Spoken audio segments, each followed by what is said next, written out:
and it begins anew. This story is not suitable for minors, as it contains a character named Z69 Clownboner 420.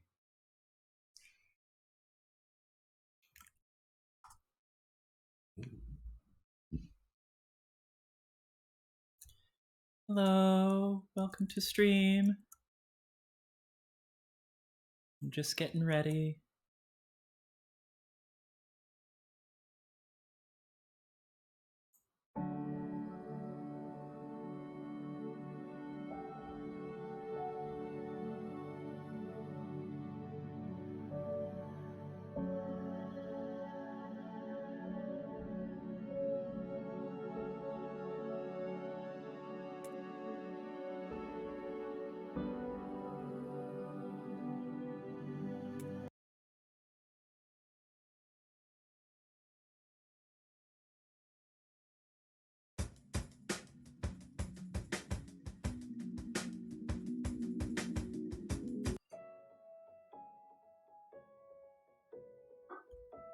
All right.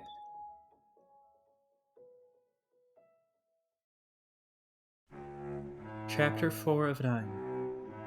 A symbol of strength.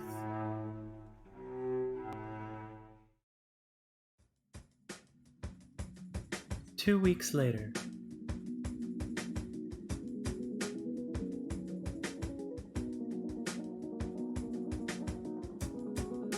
Oh, hello there.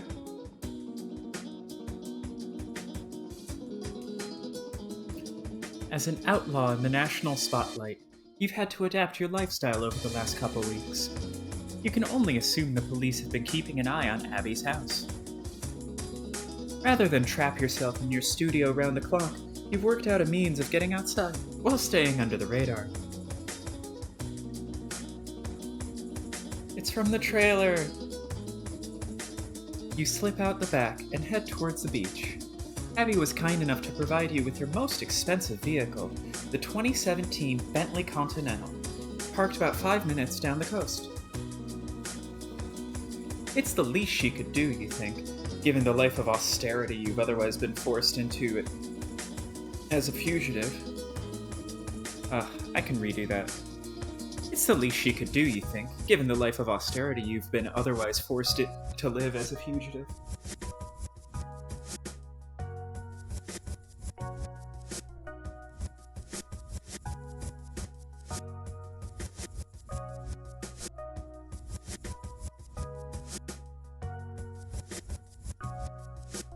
Sports.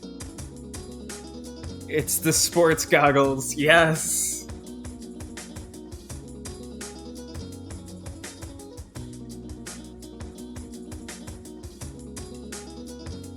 Soon enough, you'll need some automotive mobility for practical purposes. But for now, it's good just to get out of the house and drive, so you can think. So much has happened in the past couple weeks, it's hard to keep track of it all. But you guess that's just life now. A little time alone behind the wheel of a luxury vehicle should help you organize your thoughts. Since you relaunched your brand, never in your wildest dreams did you imagine having more followers than Abby, let alone leapfrogging over her so quickly. Oh, those are suspicious numbers. 413 posts, 6.12 million followers. Wonder what those are referencing.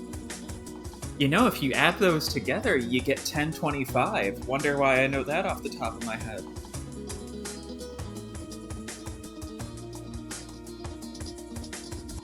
Her following has been ticking up steadily too, but it's nothing compared to the rate of your fandom's growth. It's the Homestuck numbers! 413 is the day that the human session started, 612 is the day that the troll session started. Yes, I know math. I know, I'm a fucking nerd. What are you gonna do, sit on my face? You know, it's a Roblox parody, non-actionable.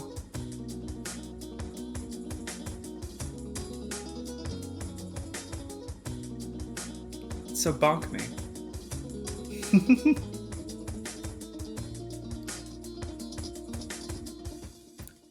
You are the star of this circus.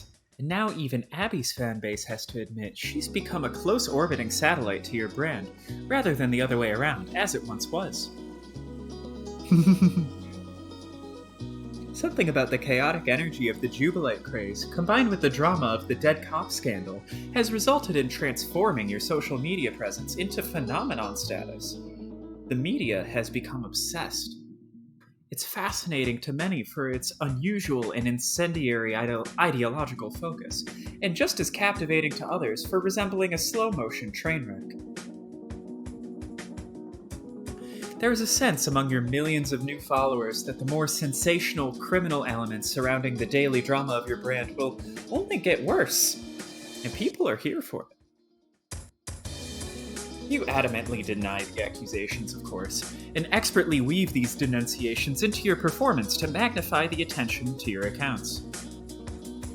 Since the natural targets of your screeds are the corrupt government, corporations, and the police forces around the nation which only serve to protect their power and wealth, it's been pretty easy to conjure a narrative framing these accusations as an attempt by powerful forces to silence you.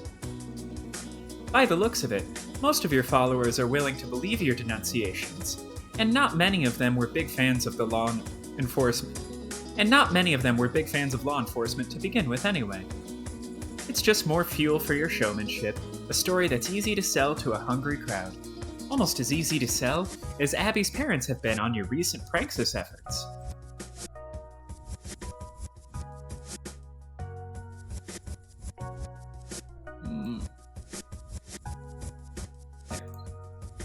On that front, it's like shooting fish in a barrel. Abby has her dad deeply concerned about market volatility and selling off huge amounts of stock to buy Bitcoin, which he then enthusiastically funnels into your spoof wallet. You and Percy have been working her mom, who's been doing the same thing with a totally separate spoof wallet, unbeknownst to her husband, in anticipation of carving out a portion of their assets with which she can make off after the imminent divorce. Every time they make new deposits, you're sure to quickly reroute those funds to offshore accounts under your control. Meanwhile, you maintain fake back-end sites for them to look at, which makes it appear their deposits are still secure. They're both so caught up in the process, it hasn't even occurred to them to wonder if they're being robbed. Percy's been an invaluable accessory to the ruse. He now needs minimal instruction to play the role of Abby's mom's lover. They exchange racy photos and sext messages frequently between their phone calls. You've had a lot of fun photoshopping the head of the man she believes she's talking to onto body shots sourced from amateur porn. You get some pretty steamy pics back from her in return, but you spare Abby the trauma of sharing those with her. Percy has made plans to come to the island tomorrow to help out with some new projects you're working on. Having another set of hands will be helpful as you move into the more ambitious phases of your brand's development, especially while you're trying to keep a low profile. Of course, it's nagging at you that the police have his photo. You still haven't told him. You just can't seem to find the right moment. It would be such a downer having to explain something like that when you're both having such a good time swindling billionaires. You'll get around to it eventually. Besides, he knows perfectly well you're connected to a murder in the news, and now he must know how deeply implicated he is in a fraud scheme as well. No matter what you have or haven't told him, he has to understand the truth. There is no going back. For old time's sake, you head down the street of your apartment. You haven't seen the place in weeks, not since the night this all began. No squad cars anywhere. Not surprising, since they've probably taken all the evidence they need from your place already. You suppose that means there's no reason to even try entering anymore. All your stuff, your beloved posters, liquor bottles, and nasty macaroni pots, is all probably in an evidence room somewhere by now. You never liked the place much, but it's still sad to think a chapter of your life is over for good. You head back to the remote parking spot Abby found for you, and begin your shoreline trek back to your hideout.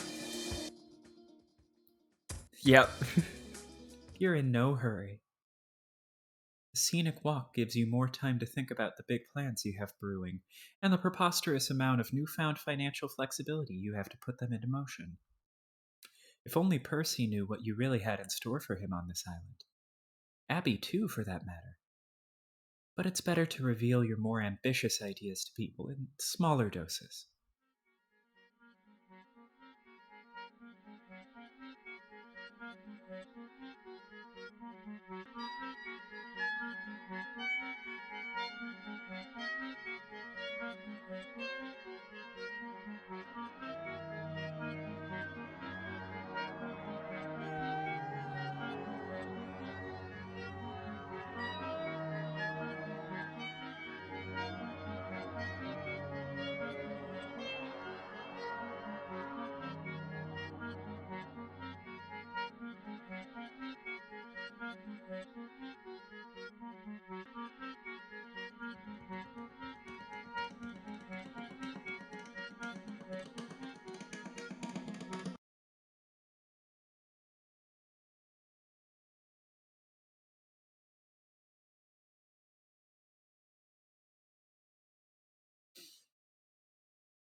Later.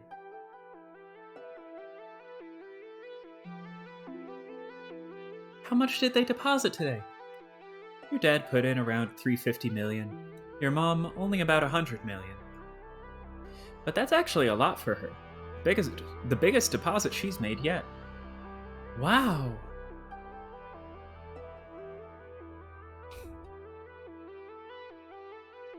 Can't believe how casually these people peel off another $100 million like it's a $10 bill.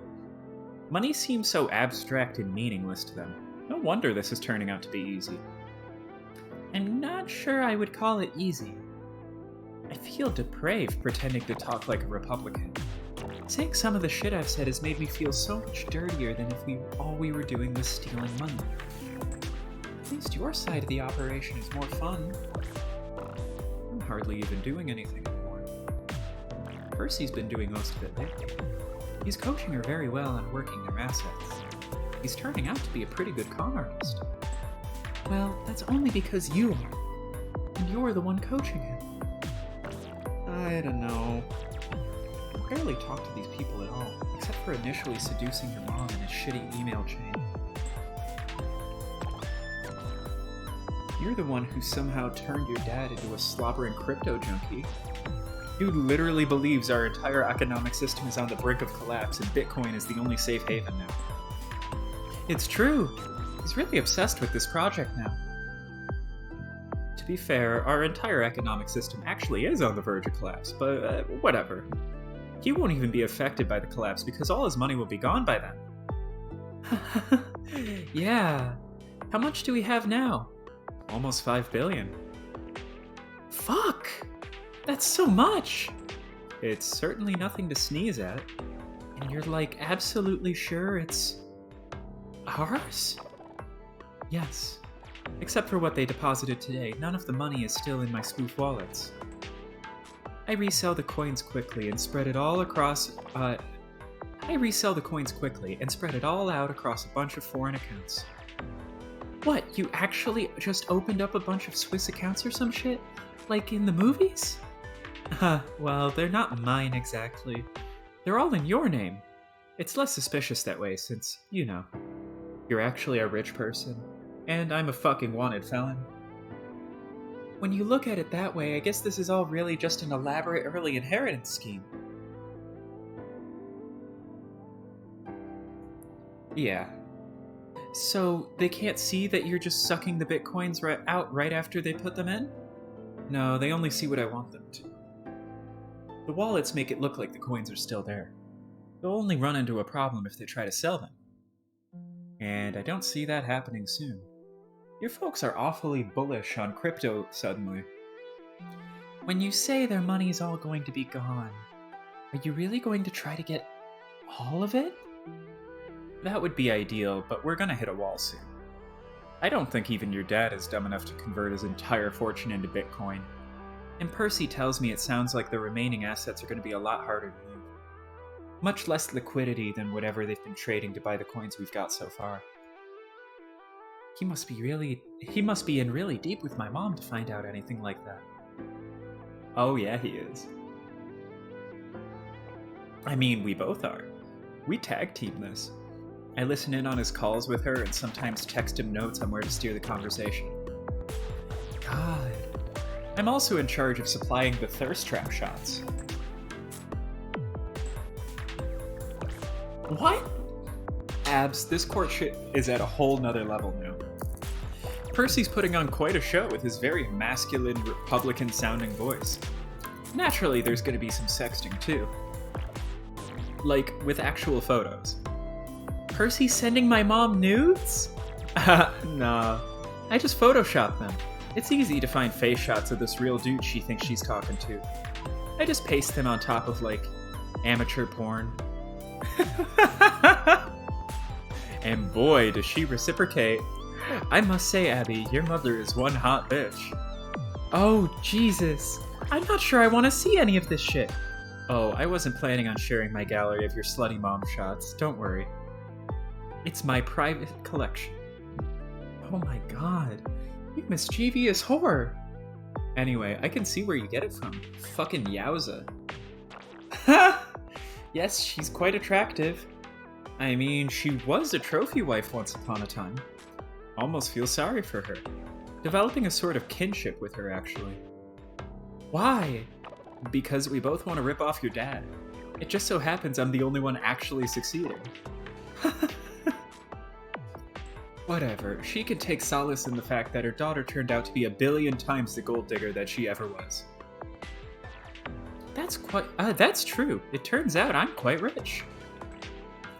And I had to do even less to get my shady funds than my criminal dad did. Now all I need is my own trophy wife. Ow! Hey now, let's be clear, who would be whose trophy wife? If anything, you'd be mine, since I have way more clout now. Excuse me, Z, but didn't I just hear you say these bank accounts are all in my name? Damn, you're right. I guess I don't know whose fucking money this really is.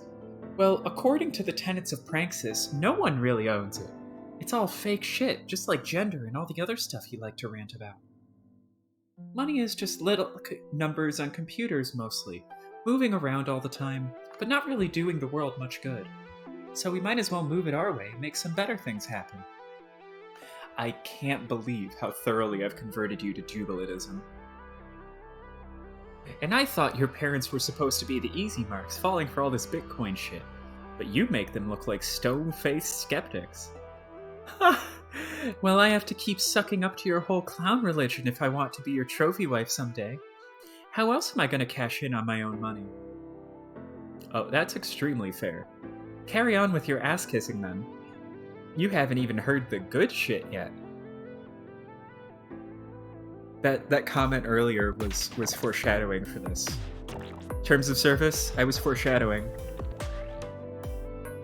What's the good shit? Like, advanced lessons in Praxis. If you like what we've already been doing, the advanced shit would knock your socks off. Oh lord. These are the types of methods we'll need to start employing if we want to get the rest of their money. Plus a lot more from other sources. They aren't exactly the only billionaires in the world, you know. Unbelievable. You've got $5 billion in the bank and you want to just keep hustling? Hell yeah. We're on a mission here. Why slow down? I just can't even imagine what you're planning on doing with all this money. You can't even show your face in public because you're a cop killer. Doesn't matter if you can imagine it. I can. It all just feeds into more Praxis. More money, more publicity, more financial influence and leverage around the world, more Praxis. Alright, but what if we slowed it down a bit and, just tried to enjoy this more? I feel like I keep coming back to that. This was supposed to be fun. It is fun. Praxis is fun. It is its own reward. You know why people play pranks? 'Cause that shit's fun. Okay, yeah, I can't argue with that. But it's also very risky, high-stakes stuff, and I don't know. There's other stuff to think about. Like what?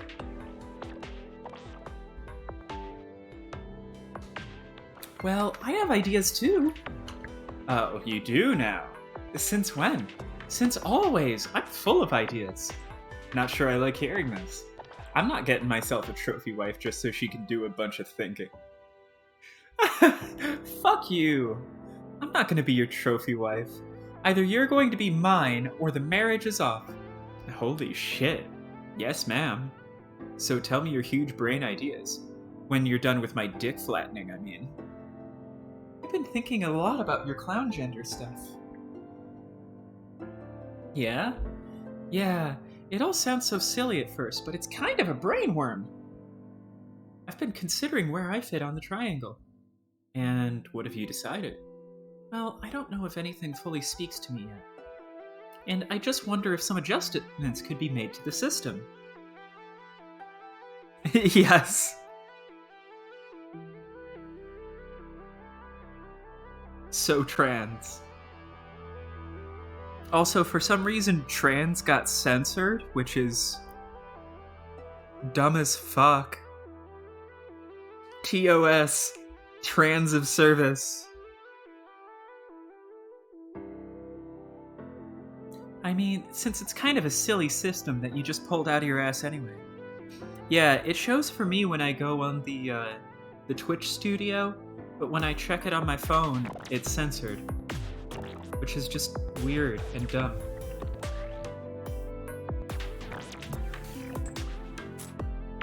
Yep. Thanks, Twitch. Anyways, Abby, I did not pull this out of my ass. It's extremely serious. Oh, sure. Saying you identify as clown-gendered is the most serious thing in the world. Who could argue with that? You know what I mean. Yeah, I know you believe in the ideas. I'm just saying. Since you're so creative and all, and extra serious about gender philosophy, maybe you could, like, do something with horse gender? Horse gender? Yeah, why not? Abby, that is patently absurd. No, it's not. Not any more absurd than clown gender. But it doesn't have to be. If you actually think about it and make it work. Come on. Can you do it for me?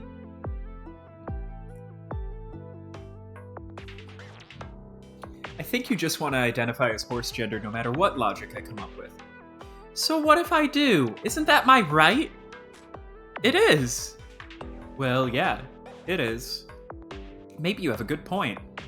God damn it. I can't believe I'm letting you strong-arm me into revising my manifesto extemporaneously. Nobody would even know you're revising it. You could just be releasing a new chapter, elaborating on it. Kind of like how you're still going to unveil advanced praxis or whatever. That's true. Alright, give me a minute, let me sketch some ideas. You and Abby head right back to the gender drawing board. She's given you an interesting challenge. Handed you an oddly shaped shoe, if you will, and it's your job to make it fit.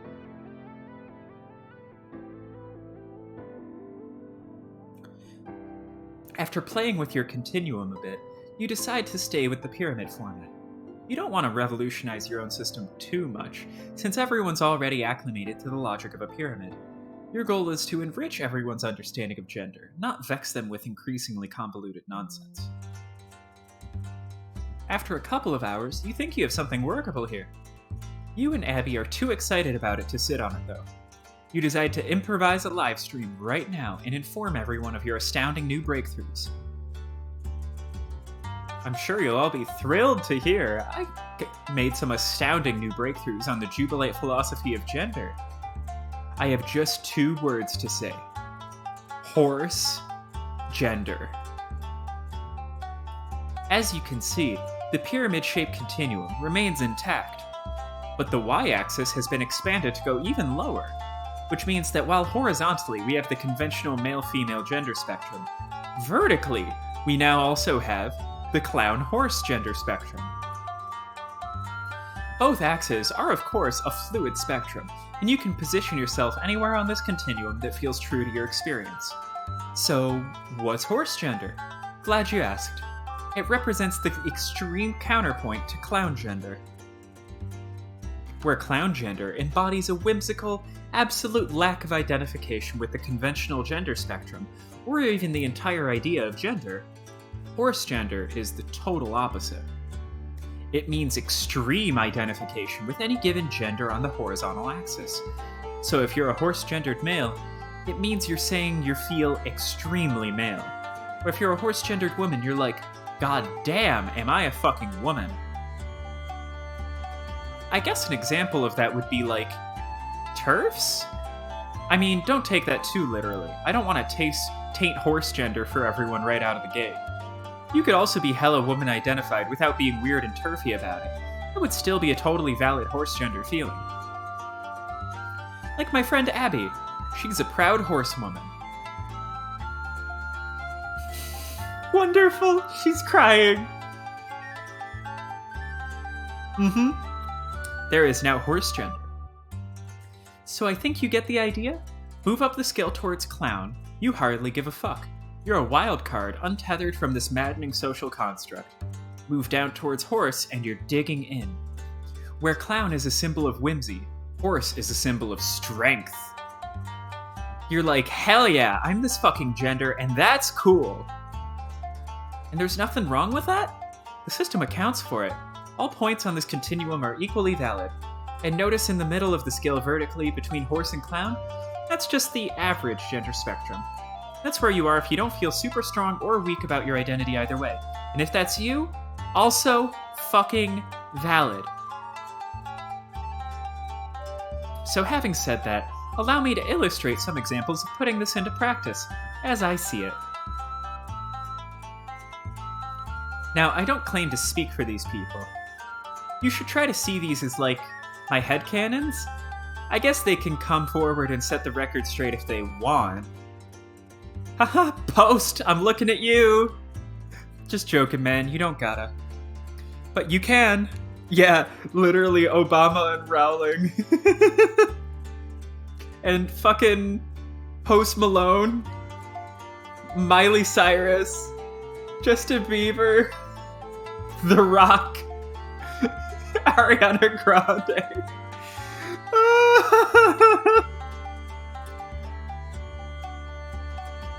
Incredible. I love that Miley Cyrus is like basically gender neutral most of the way towards clown gender. Beautiful. What else is going on with this shit? Let's see. Kinda think the Obama placement is a no-brainer? J.K. Rowling, too. Now that is a horse-gendered woman, if ever there was one. Hey, what do you want from me? She gets up to all this fucking turfy shit. Seems to me if she wants to park herself in a barn and make a big turfy bed made out of, like, hay or whatever, and wacky gender essentialism, then she's more than welcome to do that. It just lands her on the horsewoman point of the triangle. That's all I'm saying. Go on and let her whinny. Or don't? Drag her to the glue factory if you really must. I am not here to police your online activism. I am only here to report on all the good shit when it comes to my kick-ass gender pyramid. The point is, all of this is accounted for in the diagram. Know this, and be free. Alright, is that enough of fucking that yet? You bet it is. Fucking incredible. Later. Okay, also, I should mention that LMAO got censored, so Twitter's just being weird. Or Twitch, whatever. Twitter is, of course, being weird.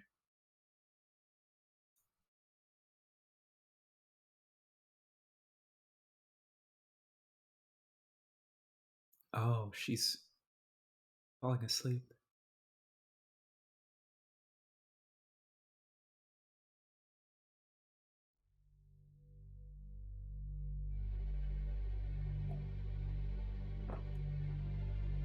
Horse clown. Yeah, right?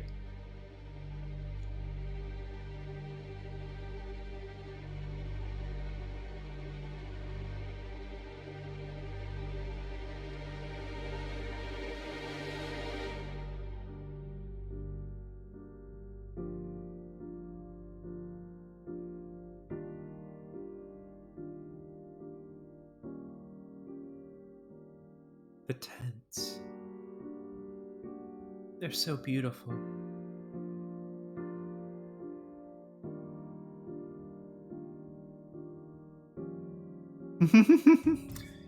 So censored. Terms of service being too British.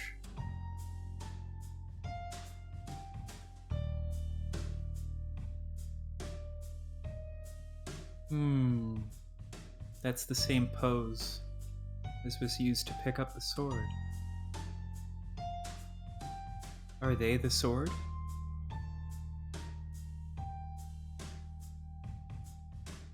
I guess they are.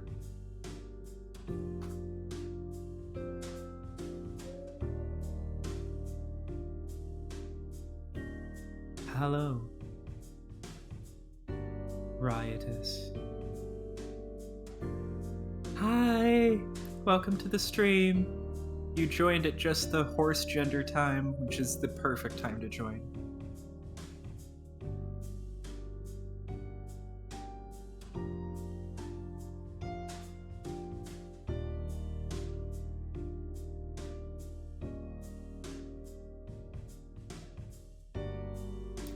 You have been doing very well.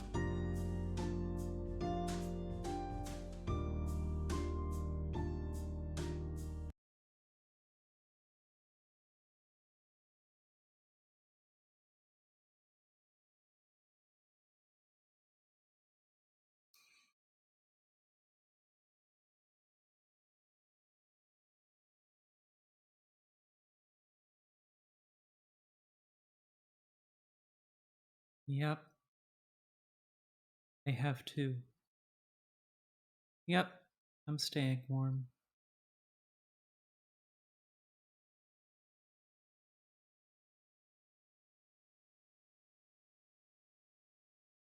And clown gender. The next day.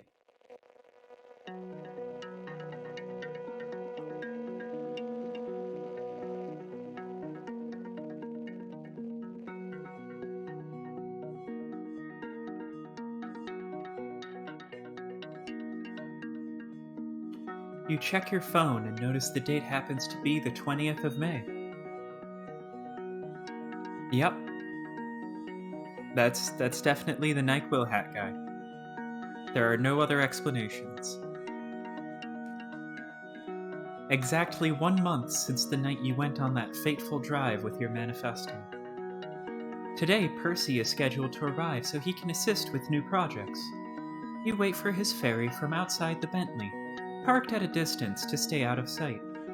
You haven't been there since the night you disposed of the squad car. You haven't been there since the night you disposed of the squad car. You find yourself glancing in that direction now and then. You have no idea if they dredged the car out of the water yet, or if they even figured out that's where it ended up. That incriminating dashboard camera footage was probably completely wiped out after being submerged in salt water for weeks. You guess you're relieved about that, but then, with the amount of hysteria there is about this case in the media, that footage hardly seems to matter anymore. You're who they're looking for, and nothing can change that. All you can really do now is make sure you don't get caught.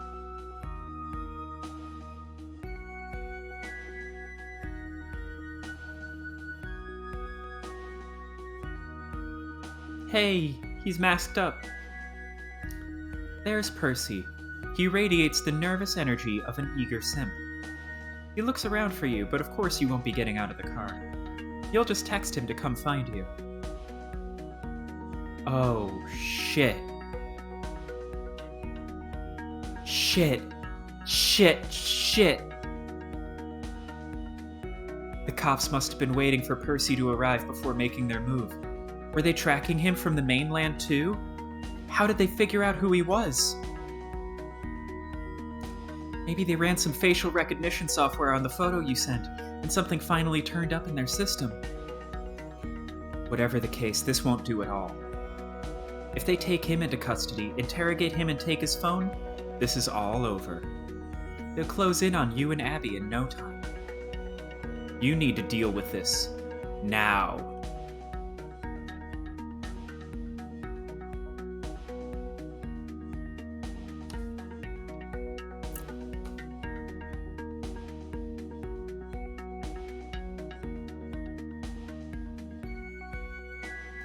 Jesus Christ, Jen.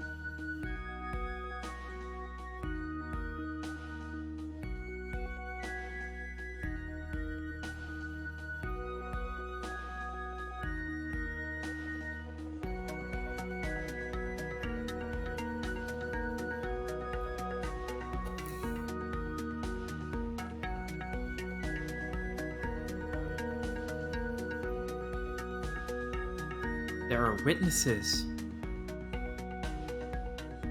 Yeah, this game hates cops.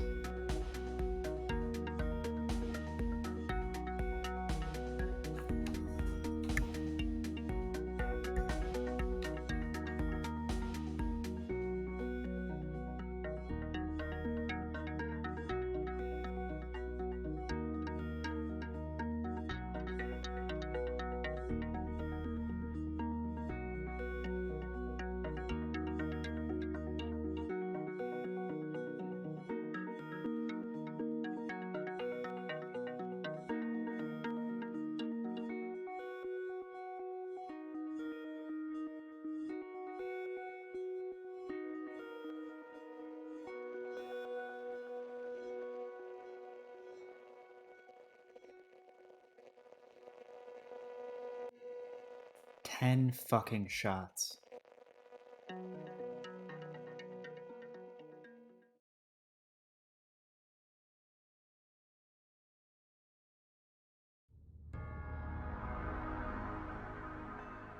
You need to get off the street fast. Your car is totaled, and Abby's house is too far away. You look around for shelter, any place at all that could get you out of broad daylight for a little while.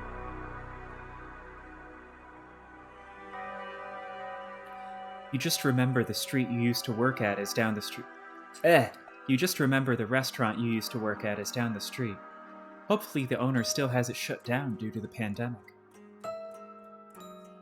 That would be an ideal hideout for the rest of this day while all this blows over. You head down the alley to the back entrance. She used to work as a waitress at this restaurant. There's a good chance it's locked, but that shouldn't be a problem.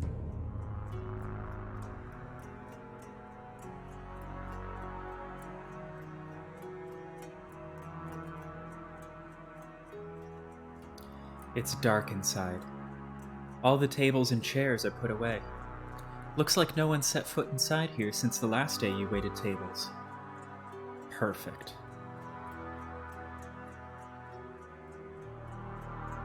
Well, perfect for hiding, but in most other ways far from perfect. Yeah, right? Welcome to the stream, by the way. Gun is sword. Sword is key. This is a fucking mess. There's no drowning the evidence for what you did this time. You murdered 2 cops out in the open, and the dashboard camera surely caught it this time. There were a few eyewitnesses as well. You'll be hearing about this on the news before the end of the day, no question. Maybe within the hour. You revisit your memories of working at this restaurant with a mysterious pang of nostalgia. You used to hate this place. You resented the tourists, the bad tips, the shitty boss. Seeing it empty and dark like this, it reminds you that things may never return to the way they once were. They certainly won't for you after what you just did.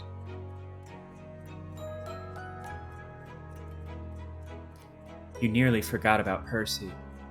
He stands there, shaking, terrified, still cuffed. You just realized he probably assumes he was just arrested for his involvement in Bitcoin fraud. You just realized he probably assumes he was just arrested for his involvement in Bitcoin fraud. Oh. Thanks so much. Yes. An absolute legend. Maybe you have some explaining to do. Hey, Percy. Are you okay? Oh, man, you're bleeding. Damn. Wait. No, that's just my blood. Guess I fucked myself up in the crash. Phew. I thought one of my bullets got you. Listen, there's something I need to confess. You know how I've been saying all those cop-killing accusations are lies? Well, actually, I did it. I killed the cop in self-defense and covered it up.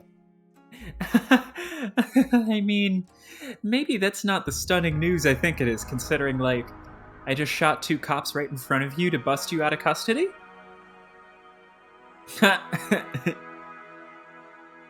Okay, that's not actually what I wanted to confess. See, the reason they arrested you is... Man, why is this so hard to admit? The cops got your picture because I roped you into all this Bitcoin scam shit. That's what it was. Z, come on. It's all my fault. I got you suckered into this mess. I suckered you into our pranksters racket, and now you're a wanted felon, just like me. In my defense, I was having too much fun scamming those rooch boomers with you. You're a natural at it, and I was on such a roll making fake amateur nudes in Photoshop and shit. Maybe this sounds selfish of me, but I wouldn't change a thing even though I got you in trouble with the law. Well, got us both in trouble. And I know how you must be feeling. I've been feeling it for weeks. That sense that your life is never going to be the same again. That you'll always be looking over your shoulder. That the name Percy is forever going to be associated with these crimes. That there's nothing left to do but keep fighting until the threat is fully destroyed. But here's the good news. No matter how much the media drags the name Percy through the mud from now on, we both know there is no Percy anymore. Percy died today. You are no longer a humble human simp. You are a Jubilite, now and forever. You are Perse.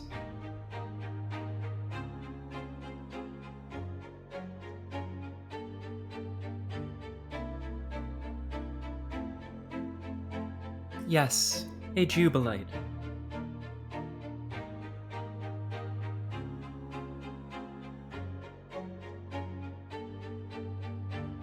Revolutionary clown aliens.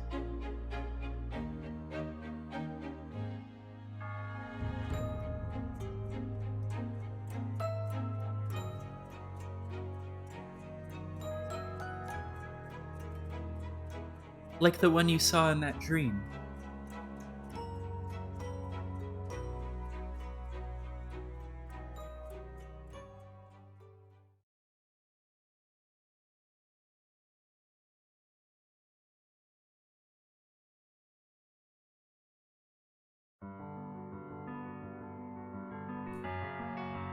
End of Chapter 4.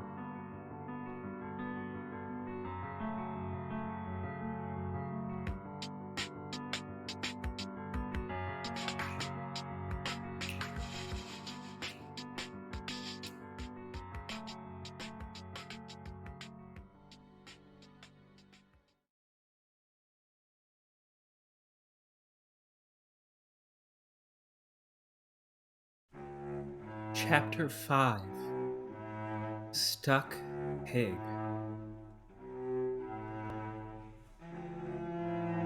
Yeah. For real. The next day.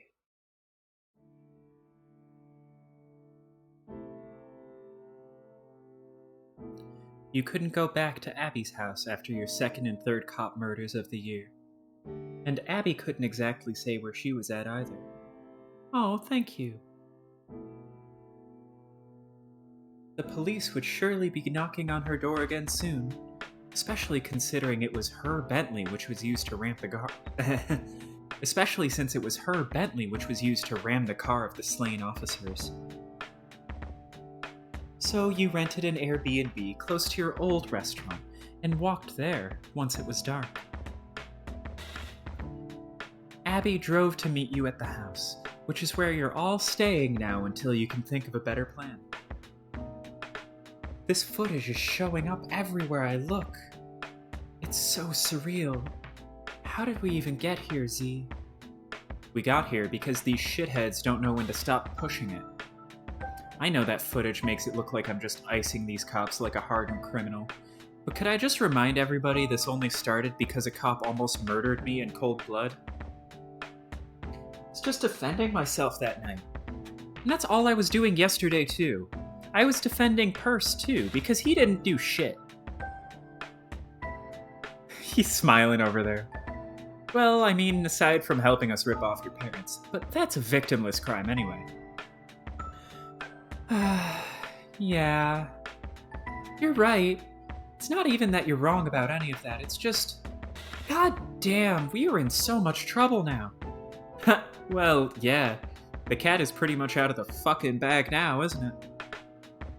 There's really no denying it anymore now that the footage has made the rounds in the media.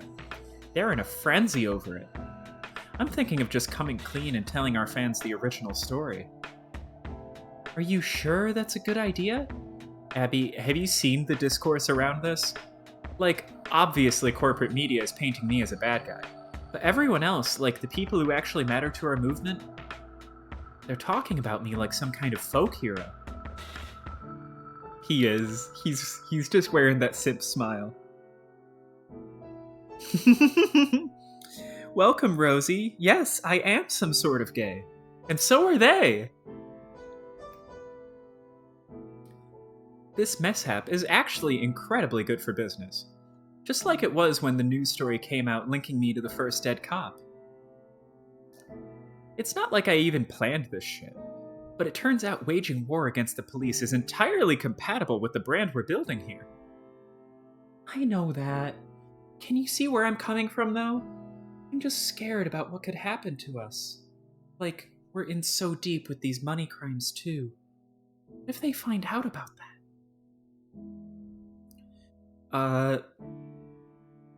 I think that'll come out later. Oh, Abby, they did find out.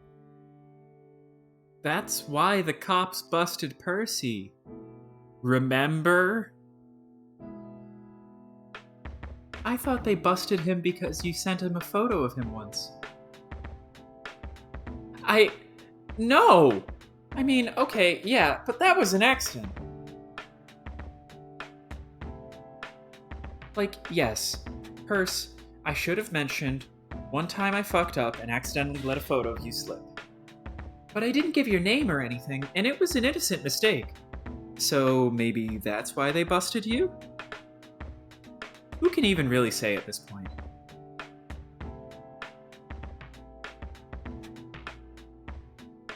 I think Percy would probably be perfectly neutral.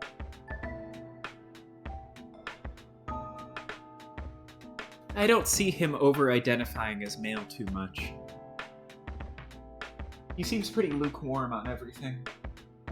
Wouldn't see him being too clown gender either, though, so who can really say? And anyway, I made a daring rescue attempt and killed your captors, and now here you are. So, everything's cool, right? We're cool? Pat. Look at the face. The face of a simp receiving pats. It's beautiful. So, I'm confused. Did the cops find out about our Bitcoin scams or not? I mean, probably not. I doubt it, actually. But when you think about it, what crime is even being committed? To be honest, on paper, it just really looks like your father has been working with his daughter to buy a bunch of Bitcoins. Yeah, he's just happy. He's a happy boy.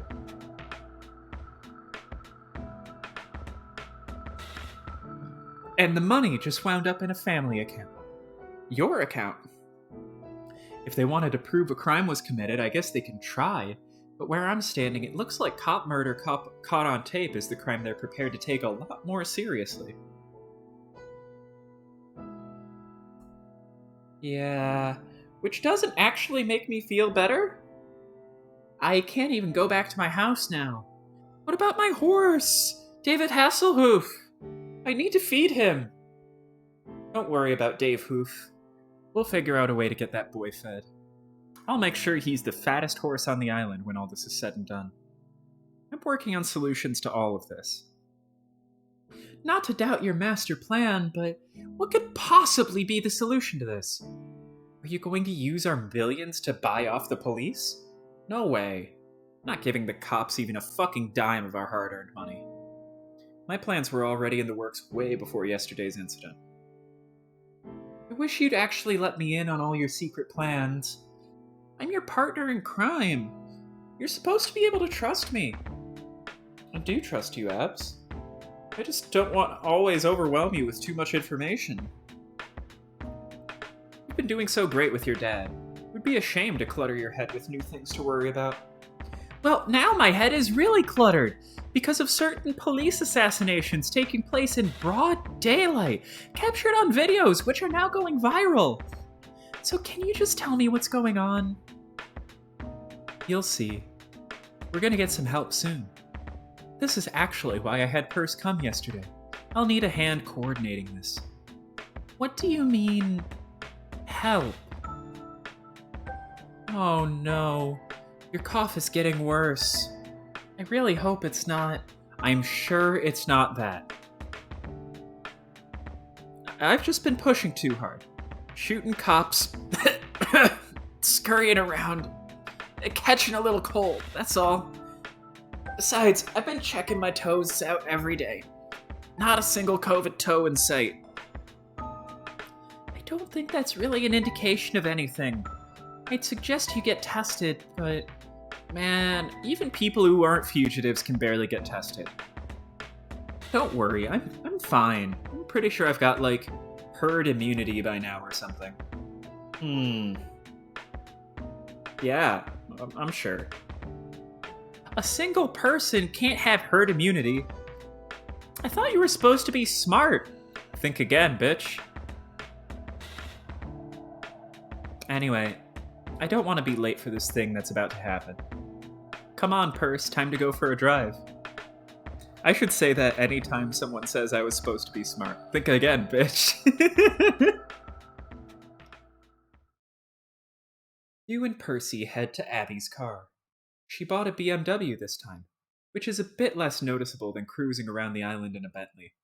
They're a dime a dozen around here. You'll miss the Bentley, though. It served you well, especially in its final moments when it was used as a several $100,000 battering ram.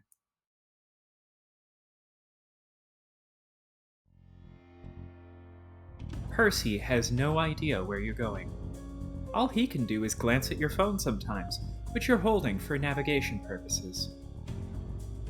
You've set the destination for a place near Jackson Point, which is one of the West Point parts of the island.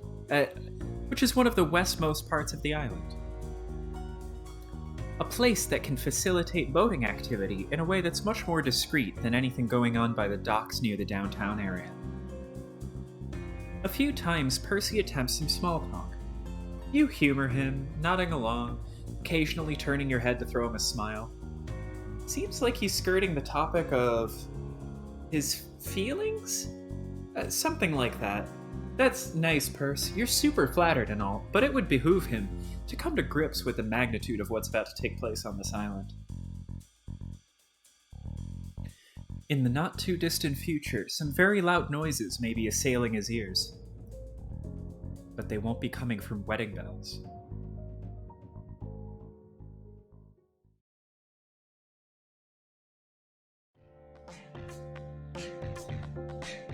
Here we go. You pull up near the docks and get out of the BMW to find a bunch of guys hanging around. Percy looks bewildered, but your confident demeanor reassures him that this is part of the plan.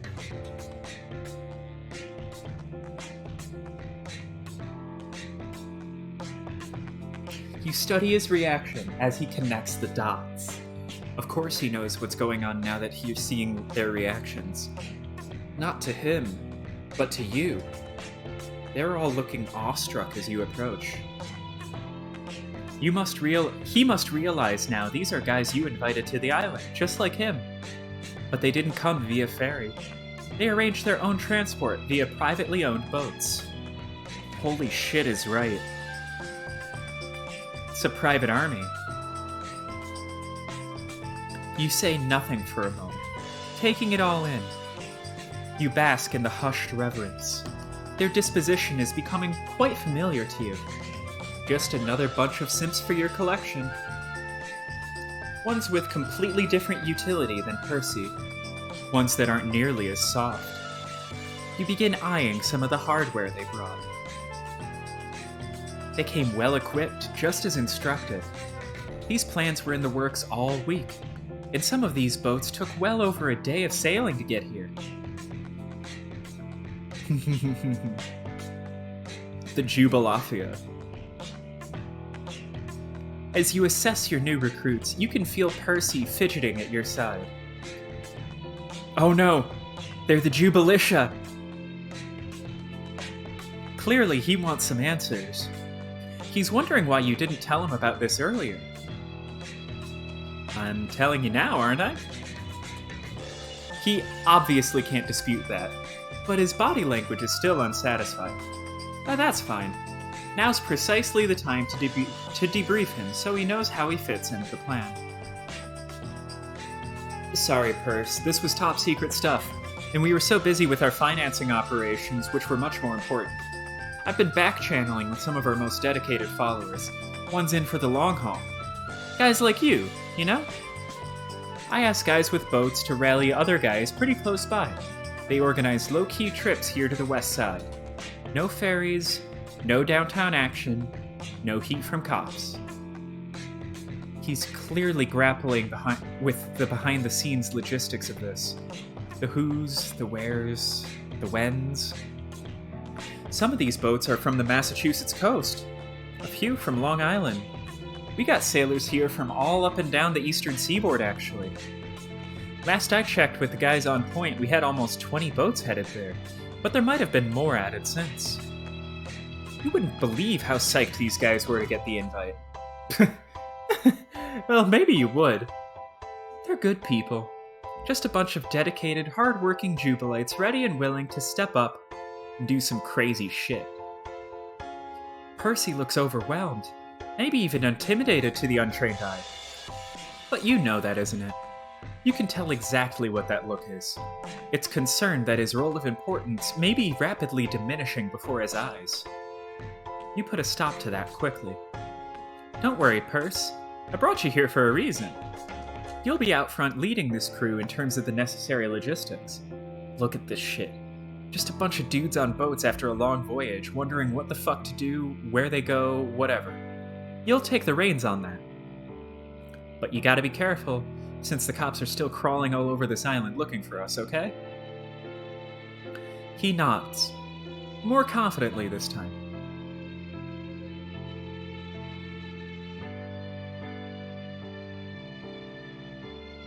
What the fuck do you think this is? A gathering of the fucking juggalos? Well, it isn't. Not yet, at least. Don't worry, there'll be a time and place to wear the paint. But for now, you play it straight. Plain clothes, plain faces. You're all just a bunch of average locals, understood? I booked you all a bunch of Airbnbs, so make yourselves comfortable. And I don't see much of a reason why you should be making plans to honor your checkout dates, if you know what I mean. We're digging the fuck in. Everybody cool with that? Perce, make sure these guys get to whatever they need to go.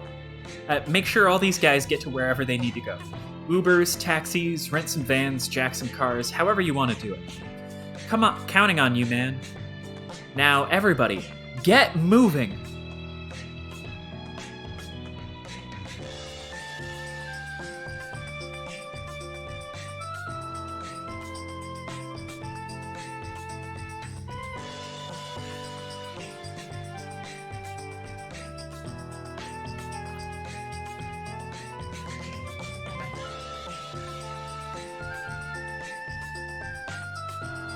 I've got some content to manage.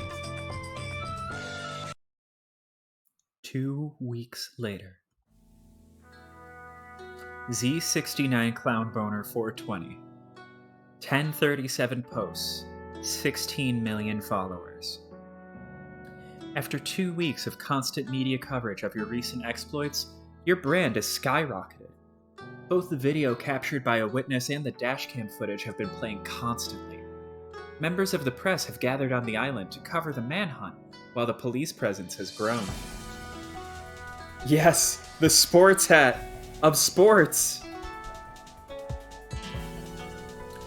But the intensification of recent events hardly has been limited to circumstances on this island. The entire country is suddenly ignited in civil unrest over police brutality and the extrajudicial murders of black people at the hands of law enforcement. Something is stirring in America. It's as if the more comfortable parts of the nation decided to finally wake up to the fact that they've been living in a police state for longer than most previously cared to admit. But you've noticed another development cropping up alongside this wave of righteous political action. Leeching off the roiling energy of the nation, Jubilites have begun their own gatherings in huge numbers. At first, no one thinks much of another few gangs of painted buffoons slipped in between the garish Trump motorcades and doomed boat parades. But before you know it, you can barely point a camera anywhere without televising another preposterous gaggle of circus riffraff clowned up behind their masks. Certainly too many clowns for the comfort of corporate media, but if you're being honest, maybe too many for yours as well. You begin to wonder what you've unleashed upon the nation. Quickly, social media seemed to realize that this was a different flavor of political action. The sheer number of clowns with guns roaming the streets are making people with all the money and power very nervous. Like maybe the usual methods of media propaganda aimed at subduing these movements won't work on this crowd. There is a sense that once the clowns are out of the barn, closing the door won't do much good. And maybe there's something to it. As the police escalated their violent brutality in retaliation to the unrest, the Jubilites seized upon the chaos. Once they saw it was possible to drive police out of an area by force, they grew bolder in their aggression. No longer were your clowns an aimless gathering of oddities, a sideshow of loitering farceurs. They were hijacking the political atmosphere toward their own objectives, and in turn, yours. Your detractors got a lot of airtime vilifying your followers for perverting a righteous social movement, and you find it hard to disagree with them at this point.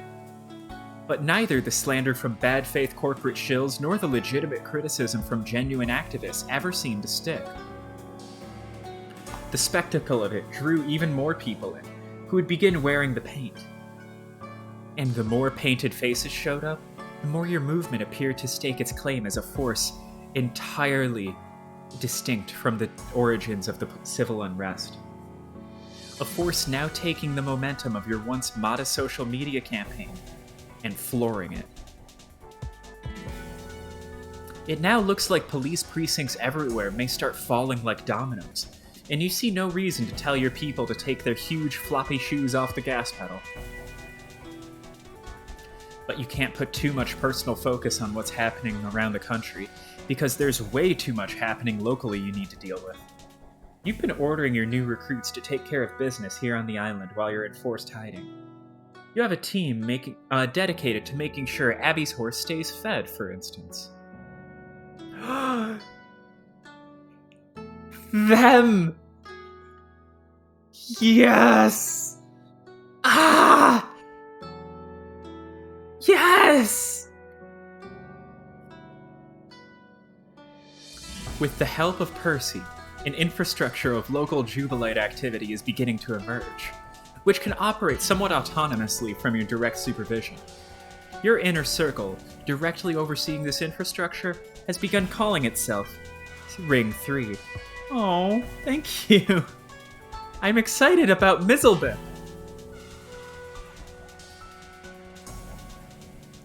Being able to delegate important stuff is good news, considering your health has been in decline.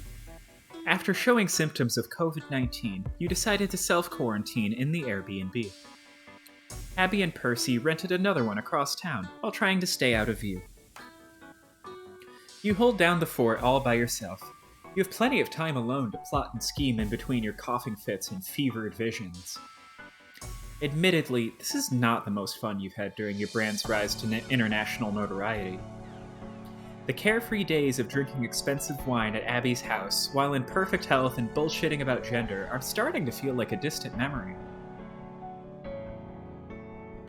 But the administrative needs of your movement don't take a break just because you get sick. The show must go on. Since that day, you went with Percy to meet with the first few recruits fresh off their boats. Thousands of additional Jubilites have infiltrated the island using the same method. Boats arrive at the western docks, usually at night. They unload and head back to the mainland for more, while the new recruits settle in wherever they can. Airbnbs and campsites mostly, while some continue living on their boats, and others break into empty summer homes. The fact that thousands of radicalized, plain-clothed clowns are now covertly occupying this island is the basis for the next series of operations you are planning. To the untrained eye, your schematics may appear to be a total madness. But, as you assure yourself frequently, it is anything but. As far as you're concerned, your name could belong with the great tacticians of history someday. But only if you can maintain your focus and see this through, which you must admit has been pretty difficult with this illness ravaging your body and mind, and with these damned visions getting more...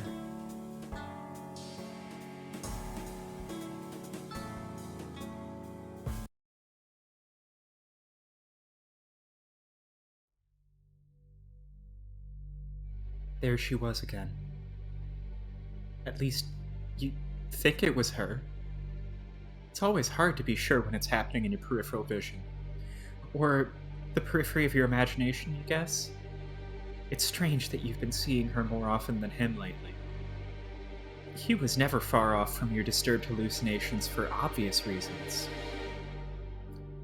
The way he died, the nature of that sickness and what it did to him, left a mark on your psyche that'll probably never go away.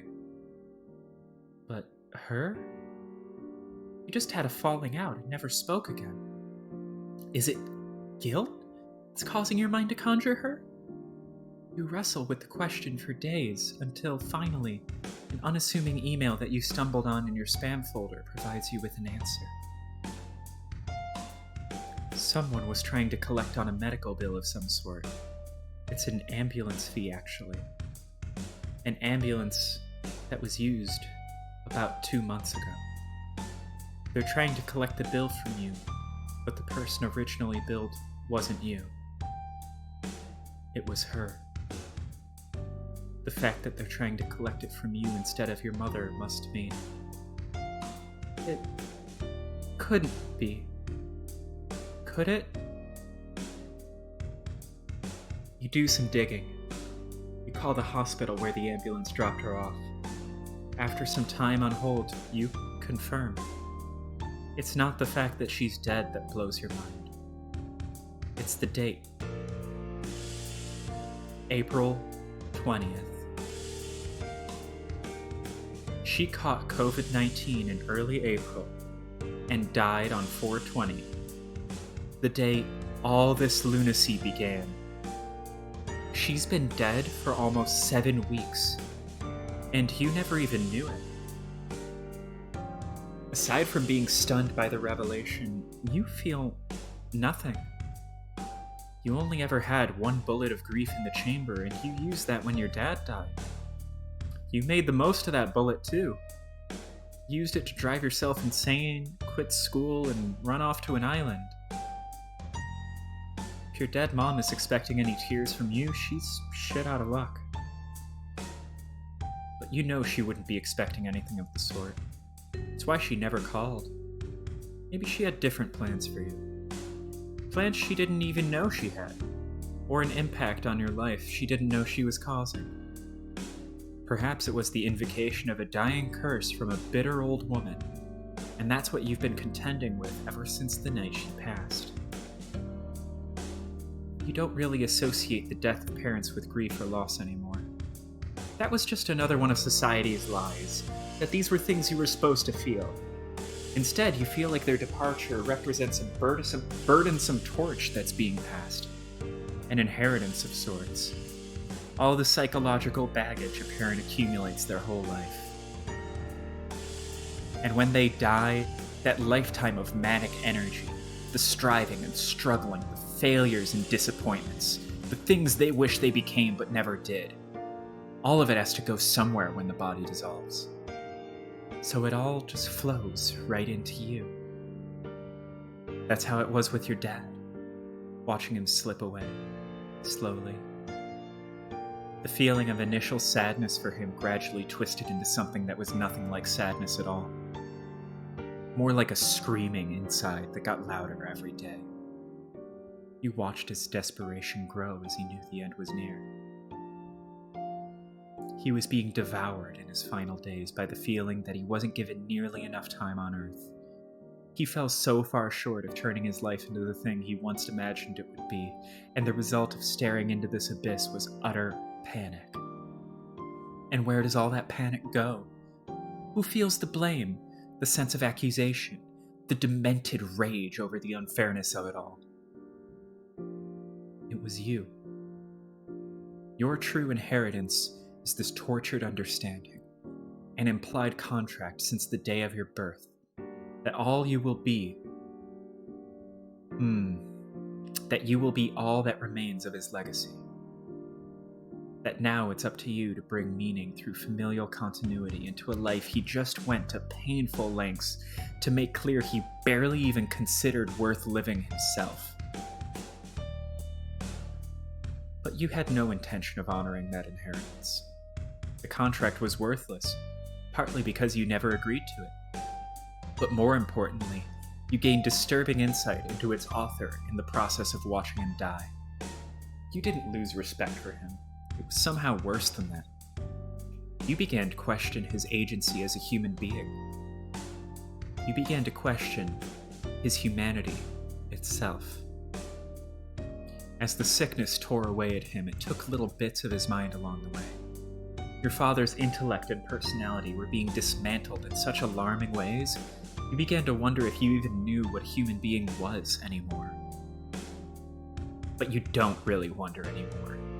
And you think you simply understand now. A person is a phenomenal illusion, carefully held together by healthy neurons, which, once disrupted, appear as a series of hellish algorithms firing the wrong way, all the time, for the express purpose of creating horror in all those who believed they loved him. They believed they loved him because they believed he was real. Not merely a jumble of algorithmic insanity which just happened to be executing in a proper sequential order most of the time. Is that what you are too? A bunch of psychopathic, inhuman algorithms firing until you get everyone who joins your movement killed? Or if your algorithms aren't quite satisfied with that, until you rip this country apart and get everyone killed? Your coughing fits are heavier now, more frequent. You know this must be her influence. It makes no sense in any scientific way, but you can just feel it. Her ghostly hand is closing around your throat. Your dad's curse was bestowing his existential insanity upon you, the burden of striving for the American dream which cracked your brain and sent you running away for good. Your mom never forgave you for it, so her dying curse is this disease. The same one that claimed her, and you know how she thinks. Why shouldn't you have to suffer the same way she did? COVID-19 is highly contagious, but you wonder if anyone's yet realized it can be transmitted psychically via vengeful spirit. It's probably time to just throw in the towel. Stop all this running and hiding. Just turn yourself over to the cops before you can endanger anyone else. Sure, you disappoint a lot of people that way. Millions who've become deeply invested in your defiance of this brutal, imperialistic police state. But the disappointment resulting from letting them all down at this point would be a blessing. relative to the scale of damage that the misfires of your algorithmic insanity could be truly capable of. Or maybe you don't even need to turn yourself in. Maybe the fact that your mom is trying to kill you now, here and now, is her final act of mercy. For you and everyone else. Maybe it'll just knock you off before you even get a chance to realize your full destructive potential. Go on, you... you bitch! This is what you wanted, isn't it, Mom? So go ahead and fucking drag me into the fucking grave with you already. Ding dong. You hear the doorbell ring. Now, who the fuck could that be? Yeah, I take this shit a little seriously. Oh, it's Percy. He's just dropping off your supplies for today. Really need to calm down. This disease has obviously been making you paranoid. There's clearly nothing to worry about.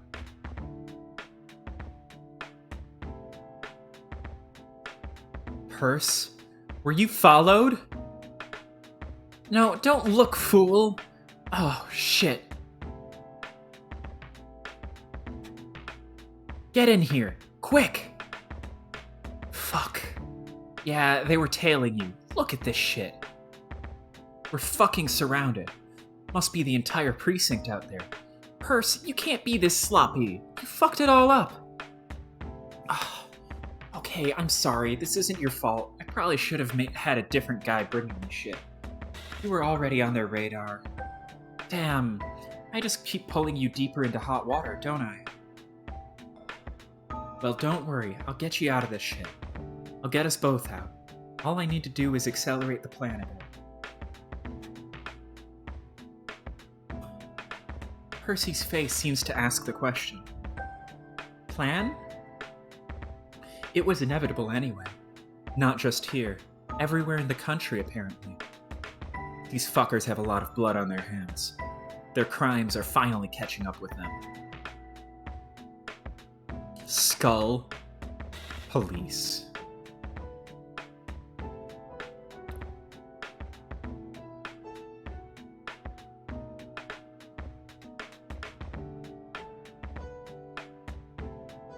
Thumbs up.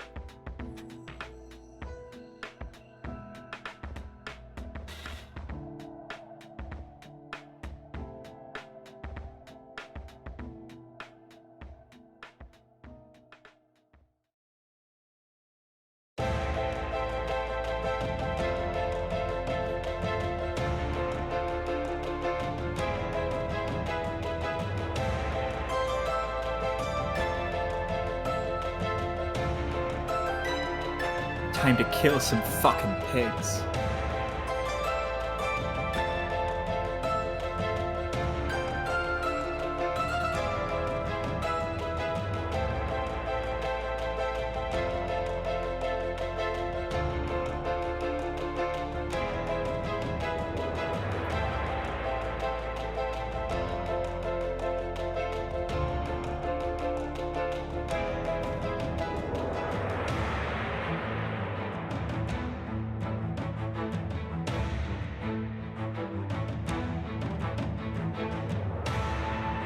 Clowns.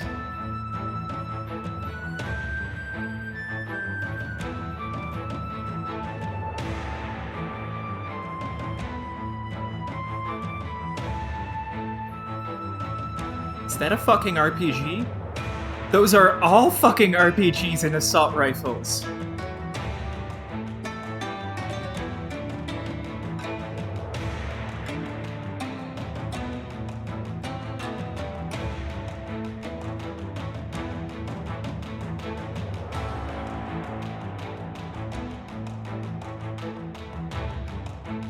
Uh-oh.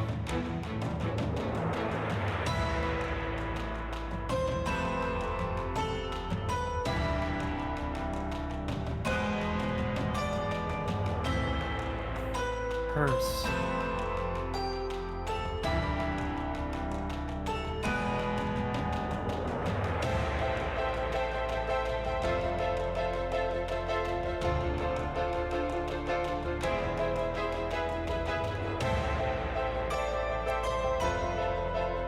This is revolution.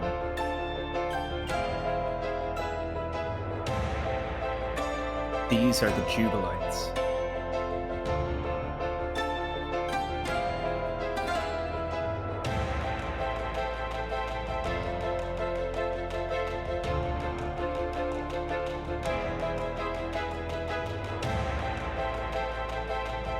Purse.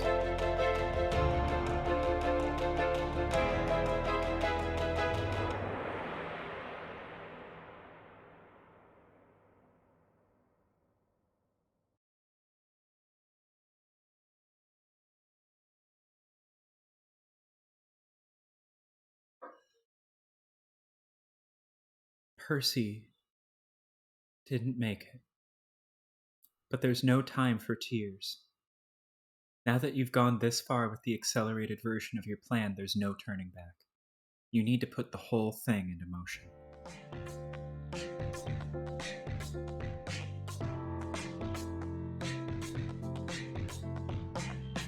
Biohazard.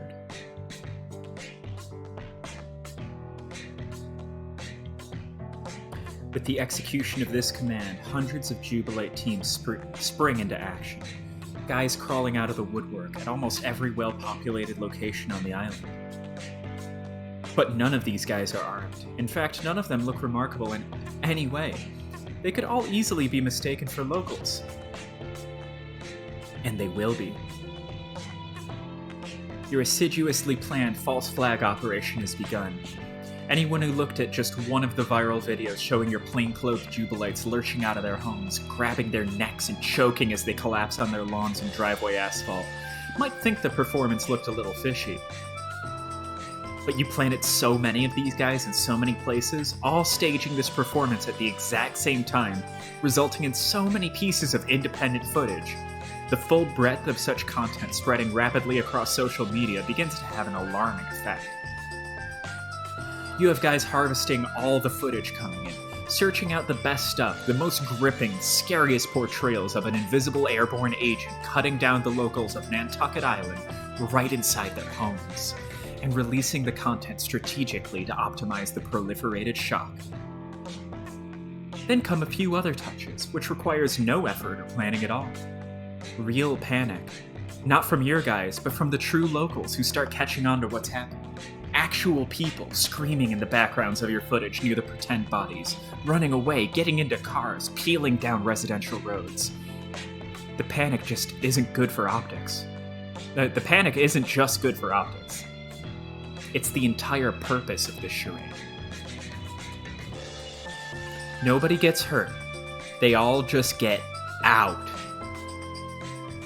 The panic begins with a trickle, but once the media starts running the footage, it turns into a flood, creating a stampede of people trying to leave the island all at once would ordinarily be irresponsible, you think. It would be if you didn't have a transportation plan ready to go, which of course you do. If there's one thing you and your simp army isn't short on, it's boats.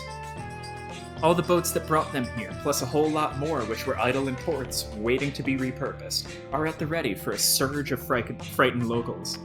Your teams take charge, yelling at the crowds which way to go. They load, cast off, and when they drop them at the mainland, the empty boats will just turn around and head back for more. The whole fleet will keep at it, all night long if needed, until the island holds no one who wants to leave. As chaos swirls around the media in response to this attack, there are real questions about what actually happened, even as everyone flees in desperation just to be safe. Questions about who was responsible for the attack, whether it was even real, and why approximately 40 police officers were slaughtered in a shootout just as the attack began. And the talking heads of corporate media will surely spin, as they always do. But this is a narrative for you to control. Not through your dispatch teams, false flags, or leaked footage. As the leader of the Jubilite movement, this is something you need to address personally. It's too important to let it wait. You fight through the pain of your gunshot wound and the shortness of breath caused by the virus and begin streaming to your fans right away. You announce to the world that federal authorities seem to have deployed a vicious biochemical attack intended to target you and the members of your movement which have been organizing on this island. They've seen how dangerous the Jubilites have been to the stability of state and corporate power, and they decided to crush the opposition at its source. But you and your most loyal supporters survived, retreating into shelters until the attack subsides. You go on to urge any civilians who haven't evacuated yet to leave for their own safety. You seize upon the moment to swear vengeance on the state which committed this atrocity, to continue escalating the many pockets of insurgency already boiling over across the country. No reason to waste an opportunity to continue taking the fight to them. Over the last week of riots, you've seen state power bleed. And as long as there's blood in the water, you might as well release your sharks. Fighting for air makes the transmission difficult. At first, you curse your luck again, wondering if it's even possible to have contracted this disease at a worse time.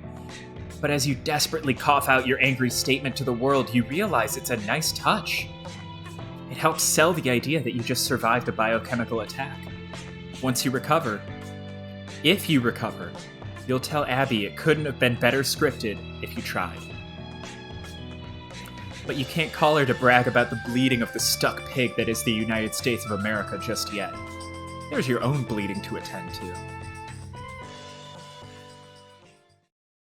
And that of fallen comrades.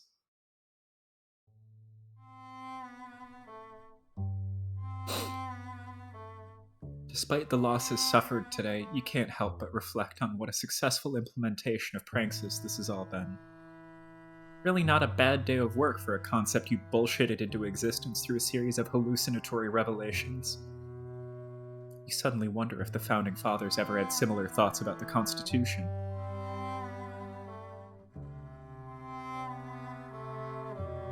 None of that material was anywhere near as fun or cool as yours, though.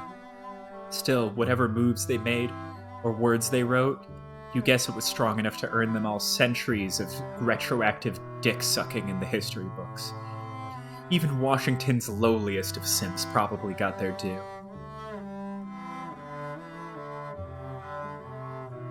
And yours will too.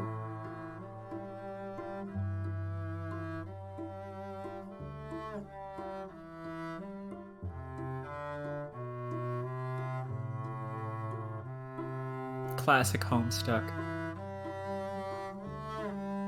Kiss the corpse.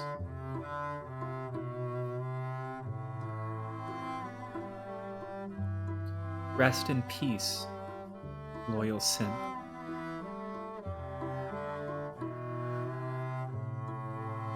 The return of the Metal Gear Solid wallpaper, only to be replaced. You are the first casualty of war.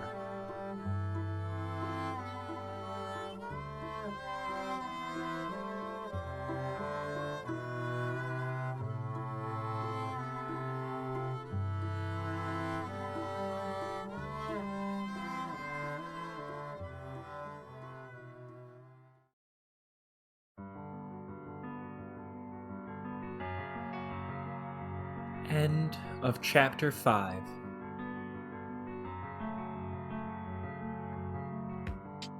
Yeah, I knew this was going to be a big one. This story does not slow the fuck down.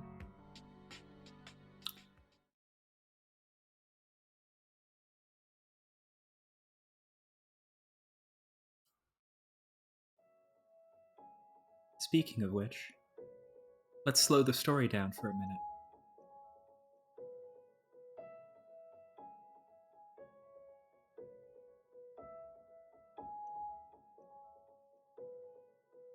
Jesus fucking Christ. Sorry, that was kinda unprofessional of me. I'm just still taking a moment to process whatever the fuck it was I just saw you do. I know you are capable of many feats when your back is against the wall, but somehow you managed to surprise even me this time. Bravo! But we should make it absolutely clear what's going on here now, okay? There's no going back now. Not ever. If there's a picture on the Wikipedia page showing what it means to have just passed the point of no return, we're gonna need to replace it with that panel up there. You, lying bloody, unconscious, disease-stricken, next to a dead loyal simp surrounded by several dozen slaughtered cops, after just having captured an island once belonging to the United States of America. Really great work, actually. I fucking love it. You know why? Because the higher the stakes get, the more potent your choices become. The more power choice itself starts to accumulate. So why don't we try this again? Maybe, just maybe, you've got what it takes to break through this time. You could pull your shit together. Rely on the hospitality of friends and allies. Let them nurse you back to health. Keep your powder dry for the war ahead, and let there be no mistaking it. There will be war. Or you could just roll over and fucking die already. So, which one of these compelling options strikes your fancy? Huh?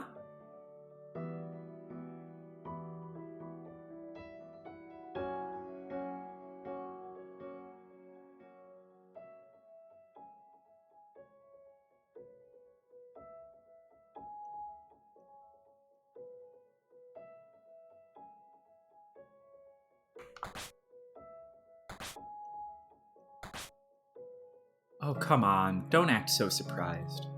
You knew this was coming. Do I even need to say it anymore? Meaningful choices can only be unlocked by a true successor. And you sure don't look like a successor to me yet. Not when you're lying on the floor all sick and bloody and sleeping like that. You sort of need to be awake to make choices? It's a critical precondition to the entire idea, dummy. I just wanted to stop by and remind you you're making great progress here. Really like what I'm seeing. Keep it up. Here's an idea. Why don't we cut the bullshit and just make a date? I'll meet you back here in a couple chapters, and we can do the same charade all over again. Sound cool? Just one more time, though. I promise. After that, your true test will come. You gotta trust me. Shit like this just takes a lot of patience. And if there's one thing I'll never run out of again, it's time. Sleep well, Jen.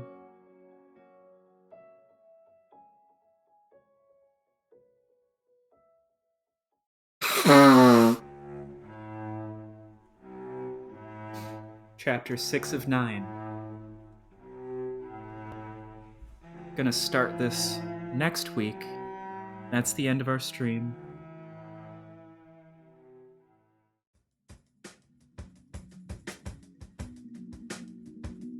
I will, however, thank you for coming. It's so great having everyone here.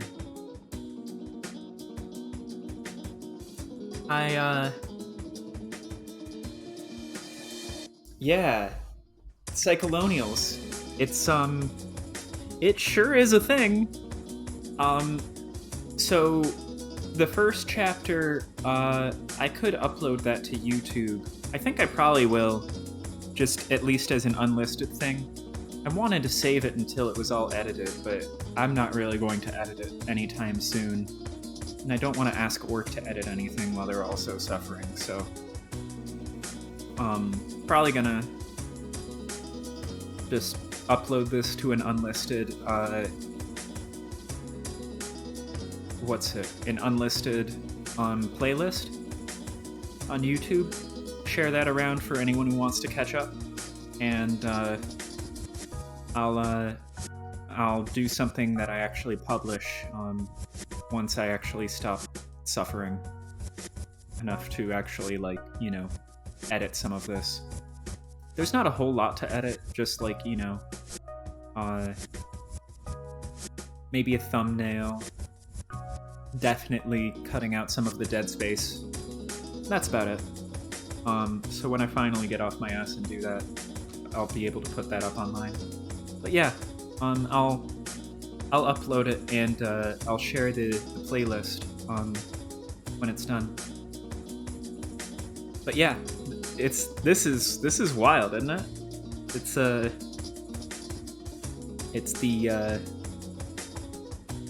It's the Alien Clown Revolution video game. Pretty memorable. Anyways, since there's only, you know, 4 chapters left, and I've been doing 2 chapters a day, the first chapter was much longer than the others and got its own interlude. I'm gonna finish this by next week. So, yeah, look forward to it. I'm streaming Tuesdays and Thursdays. Psycholonials, and then I missed Thursday this week, so I did it on Friday, obviously. I wasn't feeling too great yesterday. Still not feeling great today. Real easy to get into the character of Z being sick as a result, oddly enough. And then it'll be over by next week. Thanksgiving. I forgot, that's Thanksgiving. Should be fun. I'm looking forward to it. And I hope to see everyone there. Thanks for showing up. Have a good night. And thank you everyone who complimented my voice. I don't know what else to say. Just wow. Thank you.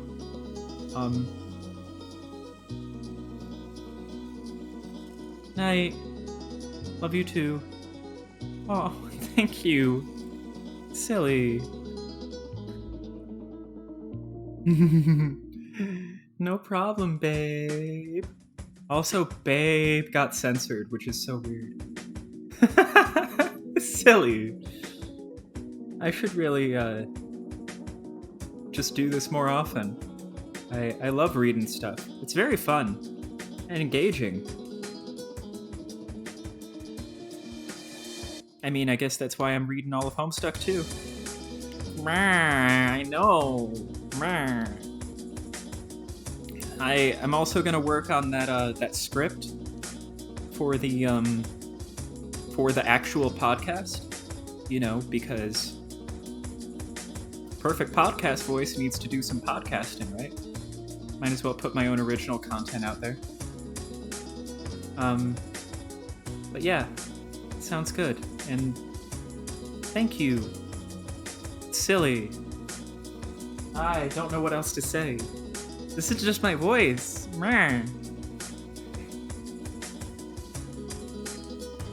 Ridiculous. Well, thank you. This has been very fun and a great way to end a day that didn't feel so great to start. So, thank you. And, hope you all have a great night, good weekend, happy weekend, and anyone who's interested in the Homestuck stream, that's going up tomorrow. I'm gonna start on Act 3 in Homestuck. Making good pace with that. I'm hoping to get through Act 3 really quickly, and then just plug on through to Act 4. That would be nice. I at least hope to get through one of Dave's beatdowns. Hopefully more than that. So, I'll see you tomorrow. Bye!